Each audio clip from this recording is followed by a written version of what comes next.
Michelle. La propuesta de revisión, y esto me lleva para tratarla conjuntamente con la pregunta del senador Mauricio Curi sobre la cláusula sunset, porque están asociadas. El tema básico es que el primer NAFTA, su secretariado, nunca hizo un esquema, ni siquiera por voluntad propia, no por obligación, de revisar lo que había pasado en el tratado. El acuerdo que tenemos hoy, del que todavía está en funciones, sí ha sido un acuerdo con grandes beneficios para los tres países, pero era clarísimo que al menos en uno de los tres había un foco rojo, y es que parte de una población en el sector manufacturero que ha sido afectada por la robotización, las tecnologías, por la entrada de China en la OMC, vieron mermados sus expectativas de vida. Y el tema es que, ¿qué tal, senadora? El tema es que no había manera de haberlos dejado descuidados. Debieron de haber definido políticas públicas para poder compensar a aquellos que estaban siendo claramente, digamos, de alguna manera, afectados por este proceso. Y entonces, en esta negociación, a lo que íbamos es a tratar de definir un esquema calendarizado, obligatorio, de ver, una vez que lo pusimos en operación, cuáles han sido los efectos del mismo acuerdo. Y aquí la idea fue establecer un mecanismo de cada 6 meses para que brincara periodos presidenciales tanto en México como en Estados Unidos, y al mismo tiempo, en esa revisión, poder dar un horizonte 16 años adelante de certidumbre. Recordarán ustedes que la propuesta original norteamericana era muerte súbita a los 5 años, o sea, no revisarlo, decir, si los líderes no están de acuerdo, simplemente no se va a renovar y ahí muere. Eso sí tendría una incidencia terrible en los horizontes de planeación de las inversiones. La nueva solución lo que hace es nos obliga a estar pendientes de las implicaciones, los efectos, hacer ajustes y afines al tratado y proponerlo a los 3 líderes y relanzarlo con certidumbre de 16 años. Ahora, el hecho que lleguemos a 6 años a una revisión, si el secretariado le toma más tiempo, puede extenderse al 7º año la revisión, todavía estando dentro del plan de los 16, al 8º, al 9º, al 10º, hasta que hay una definición conjunta para ver cómo se modifica y cómo se plantea. Creemos que la peor incertidumbre es haber estado en las que estuvimos en este momento, de que no hubo mecanismos de revisión y que de repente nos despertamos un día con la posibilidad de que este acuerdo se hubiera eliminado. Ahora, en el caso de las reglas de origen que usted había escuchado, el mensaje que quiero mandar aquí es que frente a un esquema disruptivo donde pretendían hacer que nada pudiera entrar de otras regiones del mundo, logramos que 11.995 operaciones las dejaran tranquilas y siguiéramos con los procesos de integración que hay en todos los estados de la República, en la industria aeroespacial, en la industria de camiones de carga, en la industria de dispositivos médicos, y solo la negociación dura se vino en prácticamente una regla de origen, que es la que a usted le preocupa, que implica a su estado, la regla automotriz. La regla automotriz, yo le diría lo siguiente. Sin duda, al escuchar ustedes todo el planteamiento de posicionamiento de campaña del candidato Trump, y desde antes, su obsesión en todo este proceso ha sido la visión que tiene de que el sector automotriz norteamericano ha sido, se ha tomado ventaja de él, y que todo el mundo le ha robado a Estados Unidos el mercado del sector automotriz, porque, por ejemplo, si Estados Unidos exporta un automóvil a Europa, en Europa paga el 10% de arancel, mientras que un BMW, un Audi, al ir a Estados Unidos, paga el 2.5% de arancel. Si usted va, como ustedes han ido a Japón y a Corea del Sur, ustedes pueden hacer un concurso con sus hijos o sus nietos y les dicen, te doy $100 por cada auto americano que veas en cada 50 autos. Y no va usted a perder los $100 porque no hay autos americanos circulando ni en Corea ni en Japón. Entonces, frente a una economía tradicional, donde las operaciones comerciales no son lo que determina el bienestar de las naciones, usted puede decir, pues sí, los iPhones se producen en China, pero el costo de manufacturar un iPhone es el 13%. ¿Quién tiene los derechos de innovación? ¿Quién tiene las patentes? ¿Quién tiene las regalías? Los Estados Unidos. Entonces, el esquema es que en un entendimiento de economía mercantilista del siglo XVIII, pues sí enoja mucho las circunstancias de la vida automotriz, pero eso es lo que se piensa en Washington. Entonces, a partir de ello, nosotros teníamos que sacar una negociación que nos permitiera fortalecer nuestra integración de América del Norte y blindarnos del nuevo posicionamiento norteamericano en esta industria frente al resto del mundo. Entonces, ¿cómo conducimos esta negociación? Bueno, pues tratar de ajustarla a los parámetros más cercanos a lo que ha sido exitoso. Entonces ellos dijeron, queremos el 85%, el NAFTA actual tiene 62.5% de partes hechas en América del Norte para que sea beneficiario de cero arancel. Llegamos a un intermedio 75%. Y luego originalmente querían que el 50% del automóvil fuera hecho en Estados Unidos, o sea, del 85%. Nosotros decimos, no hay acuerdo internacional donde haya contenido solo nacional, sería totalmente inaceptable. ¿A dónde llegamos? A que el 40% del 75% se ha hecho en una zona de alto salario y el 60% se ha hecho en cualquier zona de salario. Eso nos da a México un universo de 60% potencial y se reparte en 40% entre Canadá y Estados Unidos. Adicionalmente se sube la regla de contenido de acero. Ahora el 70% del acero que lleva un automóvil tiene que ser de la región de América del Norte. Verá usted que esta solución tiene muy contentos a los productores de autopartes, porque ahora requerirán más autopartes hechas en América del Norte. Obviamente no escapa de que si no cuidamos cómo se integra el auto, podemos perder competitividad frente a los autos asiáticos o frente a los autos europeos, pero tenemos que seguir manteniendo ese nivel de competitividad frente a otras regiones del mundo. Al fin del día, la solución, si usted me pregunta, sí es una regla muy compleja, pero yo cuando tuve el diálogo con las dos empresas automotrices mexicanas, le puedo decir que 5 de ellas, que representan el 70% de la exportación mexicana, no tienen ningún problema para ajustarse a esta nueva regla del juego a partir del 1 de enero del 2020. El 30% que tendrán que hacer ajustes mayores para ajustarte a ese nuevo esquema, ellos lo que les garantizamos frente a la incertidumbre que hay con el resto del mundo, a los europeos y a los asiáticos, es decir, el peor escenario que vas a tener mientras no cumplas es que Estados Unidos va a respetar el arancel del 2.5%. Sobre todo frente a lo que ustedes leyeron hoy y ayer de la famosa 232 y de los cambios que puede hacer Estados Unidos en materia de tarifas aranceles automotrices, esta es una protección fundamental, porque el 2.5% de arancel no saca a nadie del mercado. Pero eso es mientras llegan a ajustarse a las nuevas reglas de integración. Entonces, en resumen, es una solución que nos garantiza el libre comercio en América del Norte, nos da reglas más complejas, pero que son alcanzables, pero que le da certidumbre al esquema de inversión del sistema automotriz. Aprovecho porque también el senador Mauricio Curi hizo una observación sobre la 232 en materia automotriz y ya se me cambió para acá. Y en ese sentido, aprovecho el tema automotriz para decirle ¿qué pasa en el acuerdo? Como yo estoy consciente a la hora de negociar que tarde que temprano, como lo dio a conocer la prensa ayer, Estados Unidos va a plantear una controversia con el resto del mundo en materia de autos, y esta investigación la pueden llevar a decir, vamos por seguridad nacional, que es muy dudoso el argumento, a poner 25% de arancel a los autos que vengan de todo el mundo.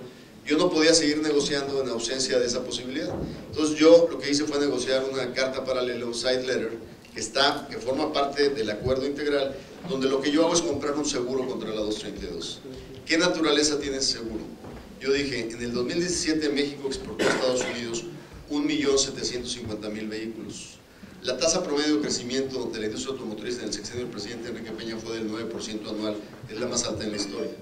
Bueno, en mi negociación lo que reflejé es garantizar que en este sexenio podamos crecer en nuestras exportaciones a Estados Unidos al 9%, y por lo tanto yo me protegí con una posibilidad de que si llegaran a hacer eso, a 2.600.000 vehículos mexicanos no le pueden cobrar nada más allá del cero arancel. Entonces, en ese sentido, estamos cubiertos con una capacidad de crecimiento casi del 55-60%.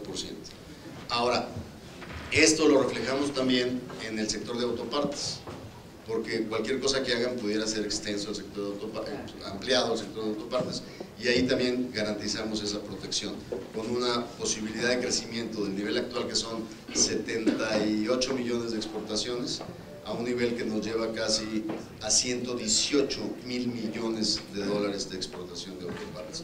Entonces, el acuerdo es un acuerdo de libre comercio, pero ni en el acuerdo actual estamos exentos a que usen medidas extraordinarias, aunque no sean aceptadas por el multilateralismo, pero nosotros hicimos una negociación que nos pondría a salvo de lo que pasaría en el pleito que traen con la Unión Europea y con Japón y con Corea en el terreno automotriz. Nada más, una más, sí. Quiero aclararme. Sí. Estados Unidos estaba proponiendo entonces, el 85% De integración regional. Y el 50% de eso que se ha hecho solo en Estados Unidos. Ah, bárbaros. ¡Qué cucharota! Ya los conocemos. Sí, pero usted logró entonces que bajara hasta él. O sea, nos quedamos en el intermedio entre el actual y lo que ellos querían. Sí. Y lo que hicimos fue no aceptar un contenido nacional y nos fuimos a algo que se asocia con un tema aspiracional salarial, donde 40% de ese 75 pues debe ser hecho en zonas de salario de arriba de $16 la hora y el 60% en zonas de salario, de cualquier zona de salario que puede ser hecho en México. Y en ese sentido bateamos 2 o 3 de los temas que estaban ahí latentes, porque al principio de este diálogo, cuando todavía no nos sentábamos a negociar, mandaban mensajes que querían que México determinara salarios por decreto en todas las categorías de empleo del sector automotriz. O sea, digo, a todos nos gustaría que nuestros trabajadores ganaran 10 veces más, pero el mecanismo para que ganen más es un fortalecimiento de sus derechos laborales y su capacidad de negociación a través de la democratización del mundo sindical, no a través de salarios por decreto. O sea, esa no es la solución en los mercados laborales. A usted, senadora. Entonces, regreso. La reducción de la brecha en materia de desigualdad, yo simplemente le diría lo que comenté en mi apertura, que este tratado sin duda tiene mejor calidad desde el punto de vista de sus elementos de inclusión y de elementos que nos ayuden a estas desigualdades, pero es fundamental reconocer que no es el único instrumento para combatir esos problemas de desequilibrios. Tiene que haber una agenda de políticas públicas internas para complementarlo.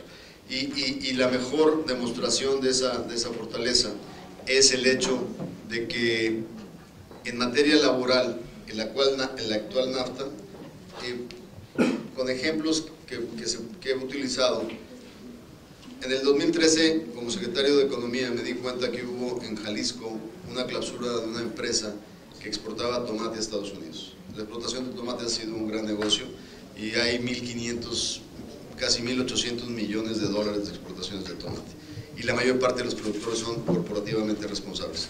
Pero se agarró una empresa en Jalisco que tenía 6 cajas trailers donde hacinaba jornaleros chapanecos con sus familias y en donde no cumplían ni con los elementos básicos de tener acceso a educación los niños, no había cuestiones sanitarias, no les vendían los productos como en casa de raya.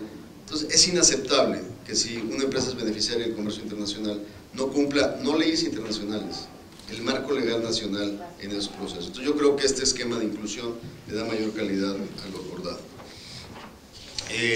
Senador Curi, comentaba usted en su apertura que si bien fue un buen esfuerzo y que logramos disipar la incertidumbre, que no necesariamente el acuerdo logrado es el mejor. Y yo le haría una reflexión, ¿es el mejor con respecto a qué? Sería la pregunta. Y si alguien me dice, no, es que es mejor el NAFTA actual que el TEMEC nuevo, yo diría, el NAFTA actual nos demostró que tenía una inviabilidad de sustentabilidad política.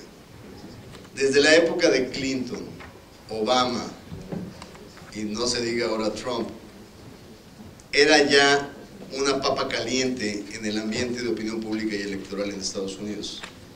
La administración Obama nunca hizo referencia a NAFTA por nombre, porque sabían que era kriptonita en una tercera parte de su electorado. Entonces, comparar la solución hoy, que es viable y que es positiva, al NAFTA actual, que había demostrado su inviabilidad y sustentabilidad en el tiempo, no es necesariamente lo mejor. Si la pregunta es, ¿le gustaría que en el nuevo TEMEC hubieran quedado cosas un poco diferentes. Pues a lo mejor me hubiera gustado que la regla de origen automotriz no sea tan compleja como finalmente fue. Pero en relación a que el actual acuerdo, compararlo con el nuevo, pues la verdad es, la pregunta de hacernos es, el actual acuerdo se demostró con una sola elección que tenía ya problemas de sustentabilidad en un sistema electoral complejo. El cambio en el Congreso. Pues aquí nos acompaña el senador Gómez Urrutia, que es un gran conocedor de las corrientes políticas en el Congreso norteamericano, y no me dejará mentir. Este acuerdo tiene un elemento muy interesante. El negociador Lighthizer, si bien es un negociador republicano identificado con las posiciones más duras de los republicanos, es un gran conocedor a través de 35 años de actuación profesional como abogado acerero de los líderes demócratas en el Congreso norteamericano actual. Y aunque él no representa la corriente demócrata, sino por el contrario la parte más dura de la corriente republicana, el conocimiento que él tiene ayudó a que el diseño de esta negociación también tuviera elementos que fueran atractivos a la agenda demócrata estadounidense. Y en ese sentido, el contenido laboral de este acuerdo es por mucho más fortalecido que el acuerdo original y refleja elementos que los senadores demócratas y diputados demócratas han estado permanentemente empujando en la agenda bilateral México-Estados Unidos.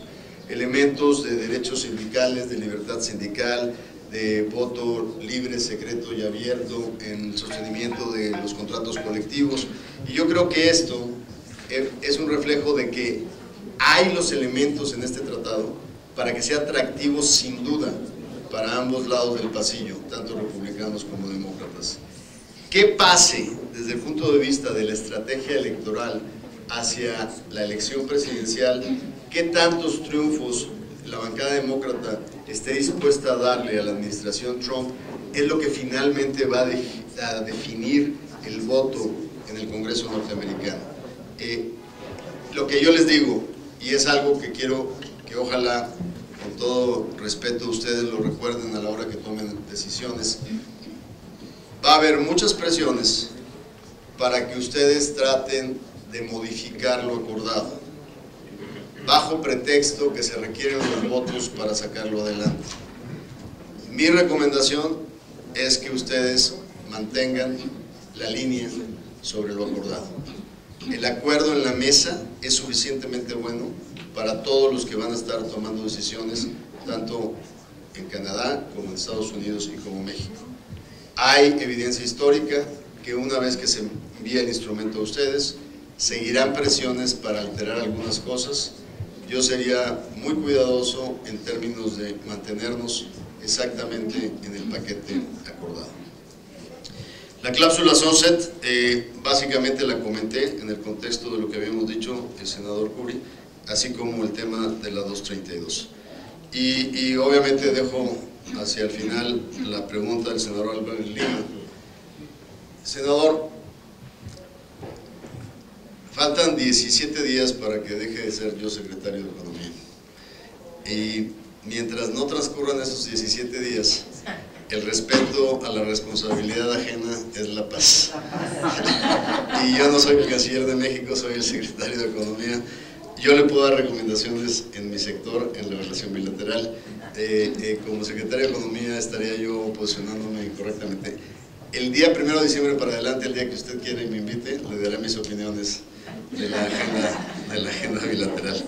Le diría yo que en materia comercial estamos en una posición sin duda de fortaleza porque quedó demostrado que al presidente Trump pudimos observarlo ir de que NAFTA el peor acuerdo del mundo y voy a sacar a Estados Unidos de él, y luego lo voy a renegociar de manera que me convenga, y luego la movilización de todos los aliados que no había ocurrido en muchos años ocurrió en este último año y se dio cuenta que había cosas que iban a afectar a sus grupos electorales agrícolas, manufactureros de diferentes sectores de la economía. Siento que hay una gran fortaleza en el interés mutuo de ambos agentes económicos en Estados Unidos y en México, como para seguir manteniendo por sí solo el fortalecimiento de esta relación comercial. no dejemos que con la impresión de que los demás temas bilaterales son altamente complejos y hay demandas sobre nuestras acciones en otros temas, no dejemos que nos crucen intereses. El acuerdo comercial y los intereses económicos se deben de mantener por sí solos. Y está demostrado porque al fin del día llegamos a un acuerdo que tiene todos los rasgos de un acuerdo de libre comercio y que nadie creyó nunca que la administración Trump estuviera dispuesta a comprometerse de esa manera. Entonces, mi único comentario, senador, a reserva de que usted me invite después del 1 de diciembre a hacerle comentarios ampliados, es mantengámonos firmes en lo que hemos acordado y no hay otra cosa que respete más la administración Trump que la firmeza. Bueno, este último